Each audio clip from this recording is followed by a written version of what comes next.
Assalamualaikum warahmatullahi wabarakatuh. Kembali lagi di channel Bocah Deso.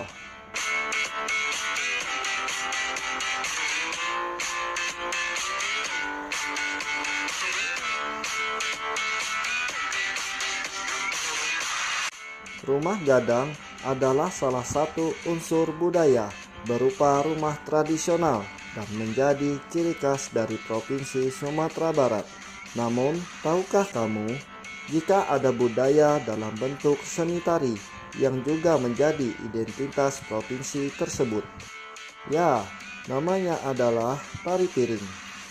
Tapi sebelum lanjut ke videonya, support terus ya channel ini dengan cara subscribe, like, komen, dan nyalakan loncengnya agar kalian tidak ketinggalan video selanjutnya.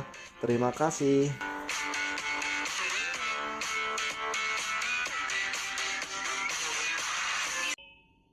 Provinsi yang terkenal dengan kuliner masakan Padang ini adalah salah satu provinsi di Indonesia yang memiliki tingkat kebudayaan tinggi. Misalnya, dalam segi bahasa daerah, rumah adat, serta tarian adat. Tarian piring adalah tari tradisional yang berasal dari Minangkabau, tepatnya dari daerah Kota Solok, Provinsi Sumatera Barat. Nama tarian ini berasal dari bahasa Minangkabau dan mempunyai keunikan seperti halnya tari payung yang juga berasal dari budaya Minang. Gerakan dan properti yang digunakan penari membuat tarian ini sangat populer dan diminati masyarakat Indonesia. Bahkan masyarakat mancanegara juga turut mengaguminya. Sebab itu, Indonesia patut berbangga dengan segala bentuk kebudayaan yang dimiliki di setiap wilayah Nusantara. Sebab hal tersebut turut menjadi identitas dan kekayaan bangsa. Perkirakan sejarah dan asal-usul tari piring itu sudah ada sejak 800 tahun yang lalu. Pada zaman dahulu, tarian ini dilakukan sebagai ritual ucapan syukur kepada para dewa atas berkah hasil panen yang melimpah. Ketika melakukan upacara adat tersebut, masyarakat yang diwakili oleh para gadis akan membawa sesaji berupa makanan yang diletakkan di atas piring. Piring yang berisi makanan tersebut kemudian dibawa dengan gerak-gerakan sesuai irama musik pengiringnya. Tarian ini kemudian semakin tersebar luas saat Kerajaan Sriwijaya jatuh ke tangan Majapahit pada abad ke-16. Penyebaran tersebut dibawa oleh rakyat Sriwijaya yang melarikan diri dari negeri-negeri Melayu sekitarnya. Kemudian, setelah agama Islam masuk ke kawasan Minangkabau, tarian berubah fungsi dan tidak lagi ditujukan untuk memuja para dewa. Tari piring bertransformasi sebagai kesenian dan hiburan masyarakat, sehingga sering dipentaskan saat acara-acara adat Minangkabau. Pada zaman dahulu, tari piring hanya diadakan oleh orang-orang golongan mampu. Akan tetapi, di lingkungan sosial masyarakat saat ini, tari piring biasanya dipentaskan saat upacara adat seperti acara pernikahan, khitanan, dan pengangkatan penghulu. Selain itu, tarian ini juga digelar saat panen raya. Bahkan mengikuti perkembangan zaman, tarian ini tidak hanya berfungsi untuk upacara adat, tarian juga digunakan saat hari besar nasional seperti HUT Republik Indonesia serta dalam rangka menyambut tamu atau pejabat tinggi. Meski tarian ini merupakan warisan turun-temurun, namun tari piring tidak tergerus oleh perkembangan zaman. Tari ini hingga sekarang masih sering dipentaskan dan mampu membuat penonton berdecak kagum saat melihat gerak-gerakannya. Sesuai dengan namanya, tari ini menggunakan peralatan utama berupa piring saat menari. Piring inilah yang membuat tarian ini berbeda dengan tari adat dari daerah lain. Penggunaan piring sebagai gerakan tari memiliki makna dan sejarah tersendiri. Dan hebatnya, piring tersebut tidak pernah jatuh saat dimainkan. Gerakan dasar dari tari piring adalah meletakkan piring di atas kedua telapak tangan, kemudian menggenggamnya. Piring digerakkan secara memutar dan diayun-ayunkan mengikuti irama musik pengiring. Dengan teknik memegang tertentu, piring tersebut tidak akan jatuh. Untuk mengiringi penari piring digunakan berbagai jenis alat musik seperti rebana, gong, saluang, talempong, dan sebagainya. Tarian ini diiringi oleh irama musik panayuhan yang biasanya memainkan lagu Takian Sai Pisung dan Taki Pingking Kua Belas. Perpaduan gerakan dan musik yang unik menjadikan tarian ini tiada duanya. Pada saat menari akan muncul suara denting yang berasal dari cincin dan piring yang menjadi properti. Suara tersebut semakin menambah ciri khas tarian ini karena dapat menyatu dengan musik pengiringnya. Keunikan lain yang sepertinya tidak dimiliki oleh kesenian tari manapun terdapat pada akhir pertunjukan. Para penari akan melempar piringnya ke lantai hingga pecah, kemudian berjalan di atas pecahan piring yang tajam tersebut tanpa terluka. Para penari piring menggunakan dua buah piring yang digenggam pada telapak tangan.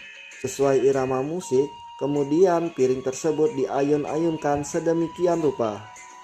Beberapa gerakan lain dalam tarian ini antara lain Trak Pasambahan, gerak Singanjuo Lalai, gerak mencangkul, gerak menyiang, gerak membuang sampah, gerak memagar, gerak menyemai, mencabut benih, gerak bertanam, dan gerak melepas lelah.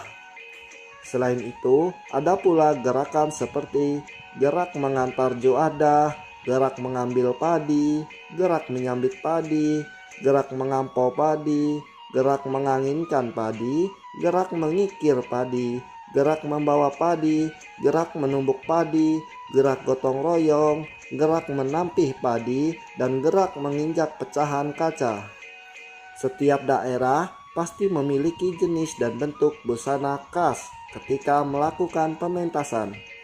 Pada tari piring, para penari akan mengenakan dua jenis busana, yaitu busana untuk pria dan wanita. Meski terdiri dari jenis kostum, akan tetapi penampilan mereka terlihat seragam dan kompak. Pakaian penari pria memiliki karakteristik yang berbeda dengan pakaian penari wanita. Akan tetapi, keduanya merupakan busana asli dari Minangkabau. Kostum penari piring pria disebut dengan rangmudo, yaitu dengan bentuk pakaian berlengan panjang serta hiasan misya yang juga disebut hiasan rendah emas. Untuk bawahan atau celana yang digunakan disebut dengan besaran gelombang.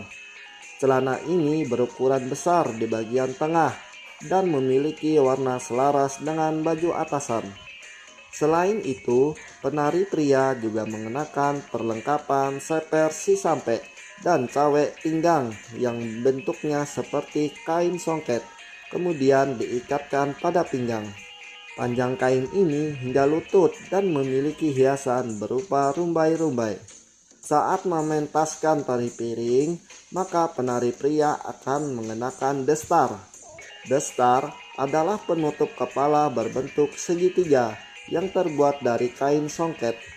Baju kurung adalah jenis busana yang digunakan oleh penari piring wanita.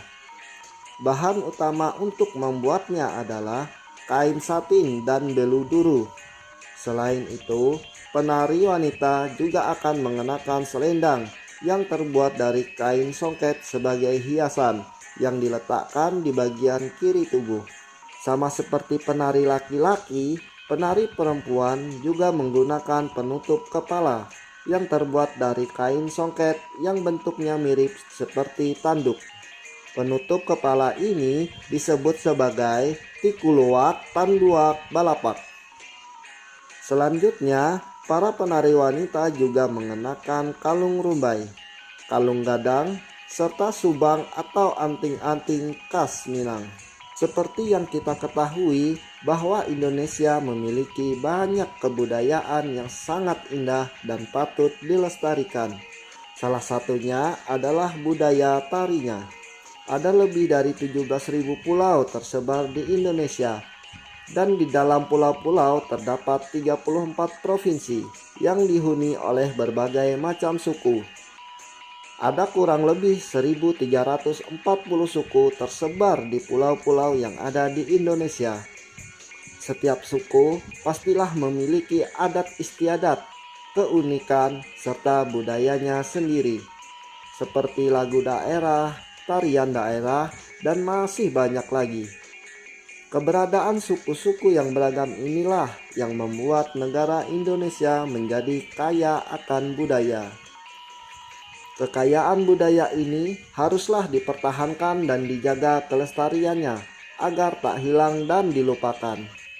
Setiap daerah pastilah memiliki pertunjukan kebudayaan yang digelar secara rutin. Hal ini dilakukan agar generasi muda atau generasi zaman sekarang tidak melupakan tentang jati diri serta kebudayaan mereka sendiri. Mereka harus mengetahui bahwa negaranya adalah negara yang kaya akan kebudayaan. Oleh sebab itulah, mereka harus bangga dan mempelajari kebudayaan di daerah mereka. Itulah tadi sejarah dan asal-usul tari piring yang berasal dari Minangkabau. Selanjutnya, sejarah dan asal-usul dari mana lagi? Komen ya. Dan jangan lupa support terus channel ini dengan cara subscribe, like, komen, dan nyalakan lonceng notifikasinya agar kalian tidak ketinggalan sejarah asal-usul dari tempat kalian.